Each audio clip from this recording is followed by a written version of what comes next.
अस्सलाम वालेकुम जी। मीडिया के ऊपर इमरान खान को ब्लैकआउट कर दिया। इनको ये लगता है कि इमरान खान को मीडिया की जरूरत है, लेकिन हकीकत ये है कि पाकिस्तान के मीडिया को सिर्फ एक शक्ल की जरूरत है, और वो शक्ल और वो चेहरा इमरान खान का। आप देख लें कि इन्होंने ARY को बंद किया तो लोग बोल न्यूज पे आ गए। बोल न्यूज की रेटिंग जो है आसमानों से बातें करने लगी। वजह क्या थी? वजह यह थी कि पहले ARY इमरान खान को दिखा रहा था, इन्होंने ARY को बंद किया, फिर बोल न्यूज इमरान खान को दिखाना शुरू हो गया, तो बोल न्यूज पे लोग आके देखना शुरू हो गए। अब आगे होने क्या जा रहा है? इमरान खान ने कल तकरीबन 100-150 यूट्यूबर्स को बुलाया, बनी गाला और सारी बातें की, और किसी चैनल के ऊपर उन बातों को नहीं चलने दिया गया।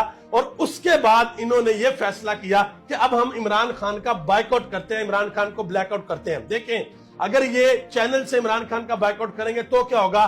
सारे का सारा यूट्यूबर, जितने लोग फेसबुक पे, यूट्यूब पे, इंस्टाग्राम पे काम कर रहे हैं, सारे के सारे लोग वहां पे जाके देखेंगे